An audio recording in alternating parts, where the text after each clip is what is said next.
Hey, welcome back to the National Defense. It's Randy Miller, and this is so exciting. You know, when you see something on your TV locally, and it deals with veterans, and it's something that's very profound and important, you take notice. And that happened to me recently. We're based in Kansas City, Missouri, as a lot of people know, and I'm watching television one morning, and there's a great art institute here known as the Kansas City Art Institute. And not often do they deal with anything involving veterans, but they had a great project recently called the Veteran Recognition Exhibit. And one of the veterans that was involved is Kirsten Vallinmaki, and she's here with us. Kirsten, how are you? I'm good, Randy. How are you today? Good. You did a great job on TV explaining everything that happened with the exhibit. It was almost like you were part of the exhibit in terms of putting it together. Were you there for the beginning of this thing? I didn't help put it together, no. There were organizations that did. KCAI, Humana Bold Gold, the VFW, and they got in connection with the Battle Within and After Action Network. And they were just trying to drum up people to see if they would have any veterans that wanted to participate. So I got reached out to by both the Battle Within and my friends at After Action Network, who said, "Hey, Kirsten, we think this would be great. Are you willing to do this? Do you know anyone else? We're going to reach out to other alumni too." And I was like, "Yeah, tell me more about it." And when they explained it to me and what was going to happen, it really hit me because I'm also an artist. So I was like, wow. Yeah, okay. This is wonderful. I will do it. Something that's close to your heart. Exactly. And so I was able to get in touch with Leslie Newton, who runs the Humana Bold Gold program, and they set that all up between KCAI and Humana Bold Gold and the VFW. They're the ones that actually got it rolling. Gotcha. Well, it was such a cool exhibit. And before we get into that, tell us a little bit, if you can, about your military background. How long were you in? I'm still in. I am an Army officer in the reserve now. It will be 21 years this coming November. Wow, congratulations. That's great. Thank you so much for your service.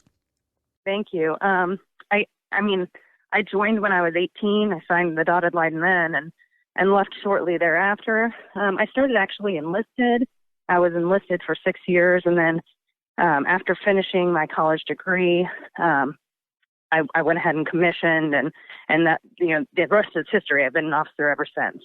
Kirsten, I always wonder about this, and I always ask this question. When somebody makes that decision at 18 to sign the line and go in, what was it for you? Were there family members? Was it a big history in your family, or what was it that made you want to join?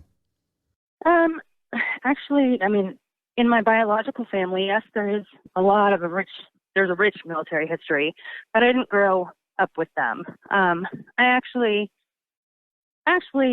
grew up in the Kansas City foster system. Oh, and wow.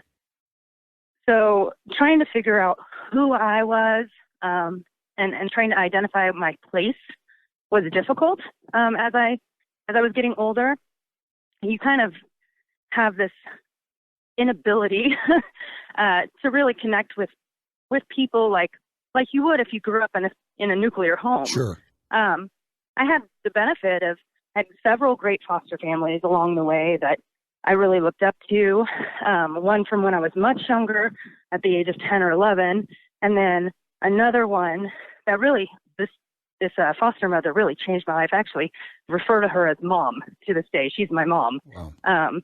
And because of them, I just knew I wanted to do something better. And from watching my counterparts, my peers, for lack of better terms, that were growing up in the system alongside me, and seeing how they were lost too, and seeing some of them that had aged out, because I was going to age out, and not really having any direction. I didn't want to be stuck there myself.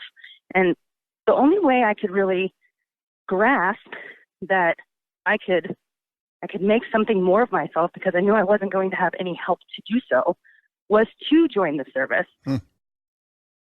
It makes me think that there may be a lot of those kind of stories within foster families. And I'm sure that you've met people in the service and out of the service kind of along the way that made those same decisions based on what you went through. But it also, I mean, but it also really adds a great background to this project at KCAI, the Kansas City Art Institute, this veteran recognition exhibit. And so this exhibit is where students painted portraits of veterans. And the cool thing about it is a lot of these students had never even talked to a veteran before. So just that part of it for me, you know, is so cool because it starts that dialogue. But then the veteran also talks about their experience, whether it's isolation, PTSD, whatever, you know, you'd gone through as far as transitioning or where you are now. And you record that. And so when people came in to see the exhibit, they would see the portrait of the veteran, which were outstanding, but then also they could click on a QR code and hear that veteran's story. How powerful was that? It's extremely powerful. Just to be able, like, I didn't get to meet all the veterans one-on-one that went through the program. I know a few of them because a few of them are alums of the Battle Within, as I am. And there was a couple that were there, like, in passing when I came for my interview. But I think it's amazing that these students got the opportunity to talk to us. Like you said, many of them hadn't come face-to-face with an actual service member before, so that was a unique experience for them. But specifically with this exhibit, although a range of issues were discussed in each individual interview, it was specifically about what had our struggle been reintegrating. Did we suffer from feeling isolated? Did we suffer from feeling lonely? What programs, you know, did they experience that helped with that? Were there any programs? Sure. Are there any now? And so I think it was very good for the students, but I also think it was extremely good, at least for me. So I hate to speak for all the veterans, but I'm kind of doing that at this moment. I think it's a sour subject for many people. They don't understand it. They don't want to talk about it, or they have this assumption. And so it's a release for us to actually say, hey, look, this is really what's going on. Mm-hmm. And you need to at least open up and hear it, because it might not be what you're thinking. Well, and some of the portraits, you could almost see within the portraits, they were done so well, what some of those issues were. I know on your portrait specifically, there were some tears, right? Mm-hmm. And some different kind of elements to the portrait, and many of those had that same kind of thing where you could tell there was something much deeper than, you know, what the actual portrait looked like. But Kirsten, what was your transition like? Well, it has been interesting. That's the way I like to label it these days.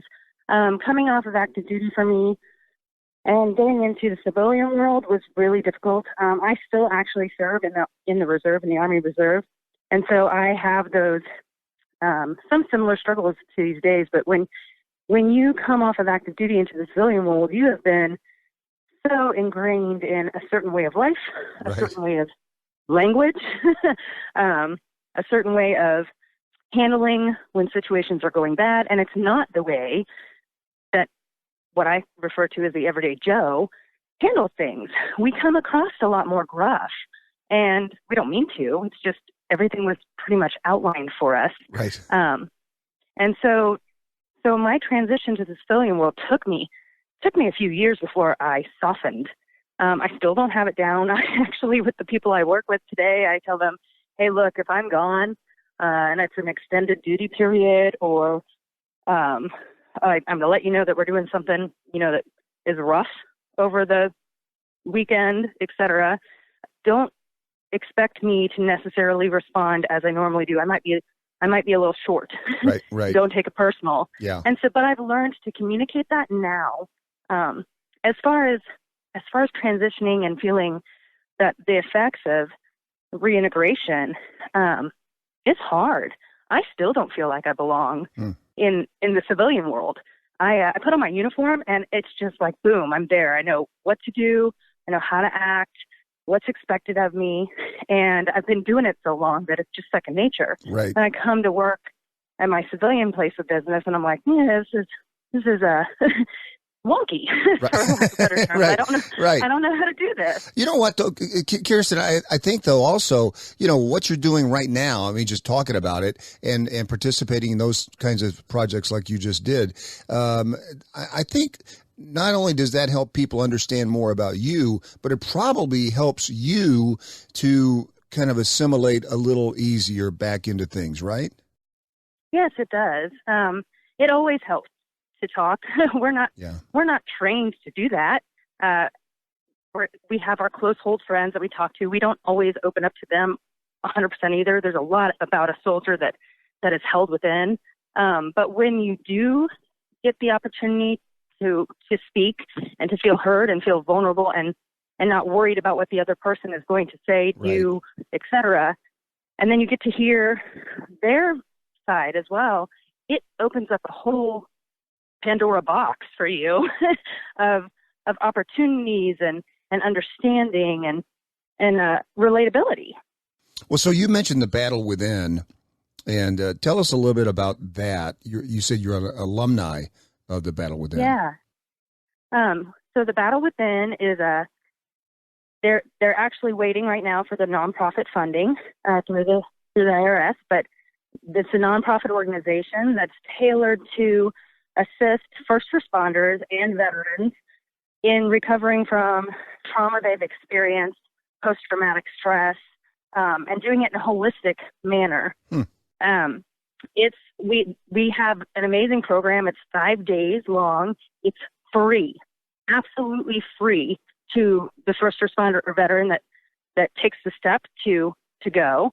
And you get to do all sorts of things that, honestly, I even made fun of, like yoga,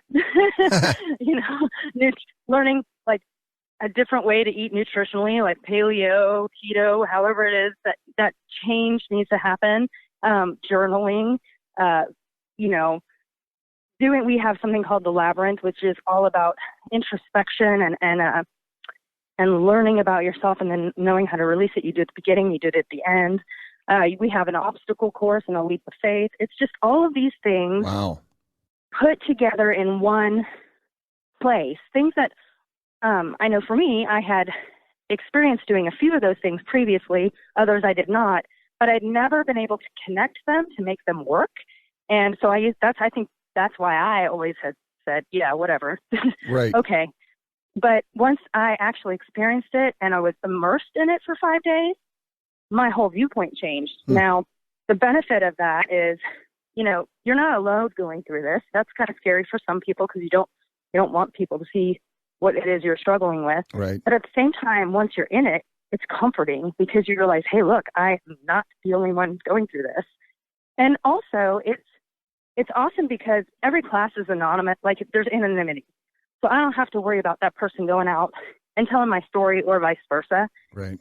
And I also know that at the end, I have a brother or a sister that if I'm struggling, if I'm what we call red, like I'm about to blow, I can reach out and someone's going to call me, email me, show up at my doorstep. I'm literally not doing this alone anymore. And then there's continuing education. So we have classes for alumni and get-togethers for alumni. And, of course, fundraisers. You probably saw the Whiffle. Right, the right. Whiffle tournament. That was one of our events. And that was awesome. A cool deal. Yeah. Yeah. So it's amazing. And I think a lot of people are just, scared to face their trauma, but really you don't start to understand yourself or your trauma and really realize how you can grow from it. It doesn't have to leave you stagnant. It doesn't have to leave you suppressed until you actually face it. And they have just this amazing way of doing so. And their providers and their mentors are great at just being present.